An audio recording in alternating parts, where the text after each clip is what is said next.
Hello student, आज हम लोग क्लास 9 का चैप्टर 2 यानी कि बहुपद के बारे में पढ़ेंगे जो कि एनसीईआरटी के आधार पर बेस्ड है। तो सबसे पहले हम लोग इसका इंट्रोडक्शन देखेंगे और फिर इसके बाद हम लोग इसका जो है प्रश्नावली को हल करना सीखेंगे। तो चलिए हम लोग सबसे पहले जानते हैं।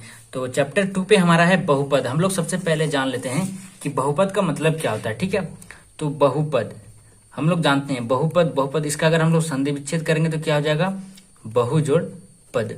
बहु यानी कि बहुत सारा और पद यानी कि जो पैटर्न में आता है। ठीक है, एक पैटर्न टाइप का आता है जैसे कि x+2 x+4+y इस प्रकार जो पद रहता है यानी कि एक से ज्यादा, जिसमें दो या दो से ज्यादा पद रहता है, दो से ज्यादा या दो पद रहेगा, उसको हम लोग बहुपद कहते हैं। ठीक है, जब आप लोग बहुपद पढ़ोगे तो आप लोग को कुछ बातों का ध्यान रखना सबसे महत्वपूर्ण है। सबसे पहले आपको इसमें से मिलेगा चर और अचर। ठीक है, चर और अचर, आपको इस दोनों चीज को अच्छा से जान लेना पड़ेगा कि चर और अचर क्या है।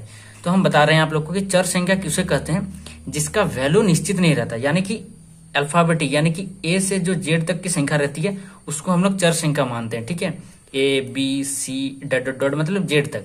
और अचर संख्या वो होती है जिसका मान हमारा निश्चित होता है, यानी कि जैसे 10 रहेगा तो उसका मान 10 ही रहेगा, ना कभी चेंज होगा ना कुछ। और अगर चर संख्या में देखेंगे तो देखिए x रहेगा। अब अगर आप x का मान 2 बिठाओगे तो यहाँ पे 2 आएगा, अगर 4 बिठाओगे तो 4 आएगा, 6 बिठाओगे तो 6 आएगा। तो चर का मान हमेशा बदलता रहता है और अचर का मान फिक्स्ड रहता है। आप लोग इस बात को ध्यान रखना।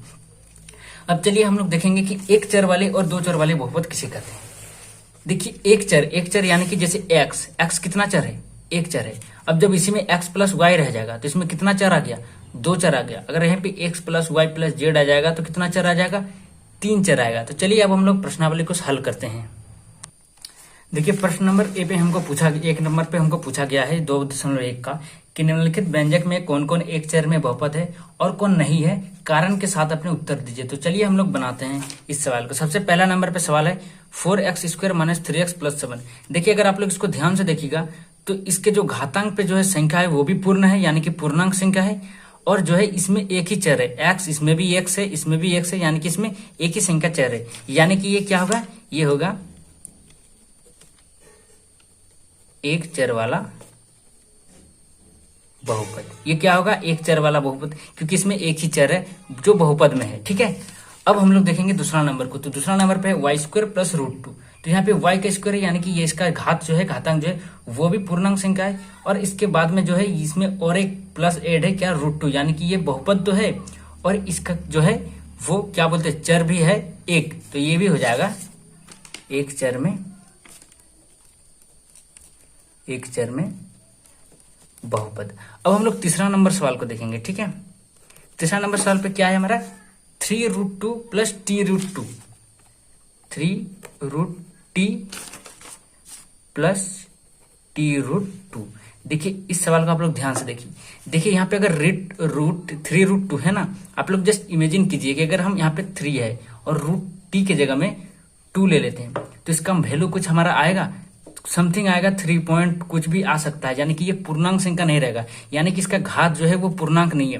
और अगर यहाँ पे √2 सेम चीज है, t है, यहाँ पे गुना कीजिएगा तो ये भी पूर्णांक नहीं आएगा, यानी ये बहुपद तो है लेकिन इसमें चर संख्या एक भी नहीं है। ठीक है, तो हम लोग लिख सकते हैं बिना चर वाला बहुपद, बिना चर वाला बहुपद, क्योंकि इसका जो है घातांक पूर्ण संख्या नहीं है। ठीक है, घातांक इसका कोई भी पूर्ण संख्या नहीं है। अब हम लोग 4 नंबर को देखेंगे। 4 नंबर पे हमारा सवाल है y+2/y, y+2/y।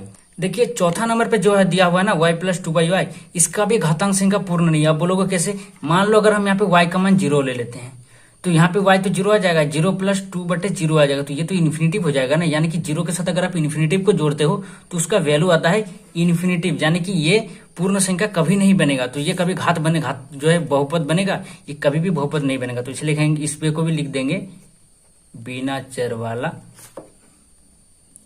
बहुपद। अगर इन दोनों में कारण पूछेगा तो बस एक ही कारण देना है कि इसका घातांक जो है वो पूर्ण संख्या नहीं है। अब हम लोग 5 नंबर को सॉल्व करेंगे। 5 नंबर पे हमारा दिया है, 5 नंबर पे है x10 x के पावर में 10 + y के पावर में 3 + t के पावर में 50। देखो इसमें जो है ना चर के जो पावर में है वो तो पूर्णांक संख्या है, लेकिन हमको यहाँ पे बोला क्या था क्वेश्चन में कि कौन कौन एक चर में बहुपद है। और अगर हम यहाँ पे ध्यान से देखें तो इसमें 3 ठो चर है। कितना चर है? 3 ठो, यानी कि ये बहुपद है लेकिन एक चर में नहीं है। कितने पद चर में है? 3 चर में। तो हम लिखेंगे यह 3 चरों में बहुपद है। ये हमारा बन गया प्रश्न नंबर 1 एक्सरसाइज 2.1 का। अब हम लोग प्रश्नावली एक्सरसाइज 2.1 का प्रश्न नंबर 2 को हल करेंगे। 2 नंबर पे हमको बोला गया है कि निम्नलिखित में से प्रत्येक में एक्स स्क्वायर का गुणांक लिखिए। यानी कि हमको यहाँ पे जो सवाल दिया हुआ है इसमें हमको एक्स स्क्वायर का गुणांक लिखना है। गुणांक यानी कि एक्स स्क्वायर किसके साथ गुना है उसी चीज को हम लिखेंगे। तो सबसे फर्स्ट नंबर पे है 2 + एक्स स्क्वायर + एक्स। तो यहाँ पे एक्स स्क्वायर कौन सा है? तो ये वाला हम देखेंगे। ये एक्स स्क्वायर किसके साथ गुना है? तो इसके आगे में कुछ भी नहीं है, तो इसका मतलब आगे में कुछ नहीं है, मतलब कितना है? 1 है, यानी कि 1 × एक्स स्क्वायर है। ठीक है, तो हम लिखेंगे एक्स स्क्वायर का गुणांक कितना है? कितने के साथ गुना है वो? 1 के साथ, तो 1 है। ये हमारा बन गया 1 नंबर। अब हम लोग फिर 2 नंबर को देखेंगे। यहाँ पे देखो एक्स स्क्वायर है ना, तो इसको बस इमेजिन करो। ऐसा हो सकता है 2 + -1 × एक्स स्क्वायर + एक्स क्यूब। ये आ गया ना, -1 × एक्स स्क्वायर। तो इसका गुना कितना होगा? -एक्स स्क्वायर होगा। तो यहाँ पे एक्स स्क्वायर के साथ कितना गुना है? तो -1 गुना है। तो हम लिखेंगे एक्स स्क्वायर का गुणांक -1 है। ठीक है, ये भी हमारा बन गया दूसरा नंबर। हम लोग तीसरा नंबर को हल करेंगे।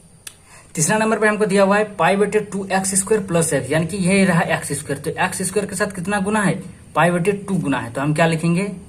एक्स स्क्वायर का गुणांक π/2 है। ये हमारा बन गया। अब इसमें हम देखेंगे, देखो इसमें हमको एक्स स्क्वायर कहीं पे नजर आ रहा है? कहीं पे भी नहीं है, यानी कि हम यहाँ पे अगर प्लस देखे 0 × एक्स स्क्वायर करें तो कितना आएगा? 0, यानी कि कुछ भी नहीं है। तो यहाँ पे एक्स स्क्वायर का गुणांक कितना है? एक्स स्क्वायर का गुणांक कितना है? 0 है। ये हमारा बन गया जो है एक्सरसाइज 2.1 का प्रश्न नंबर 2। तो अगले वीडियो में हम लोग इसके बाद से प्रश्नों को हल करेंगे। आज के लिए बस इतना ही। वीडियो अच्छा लगा हो तो लाइक करके चैनल को सब्सक्राइब कर देना।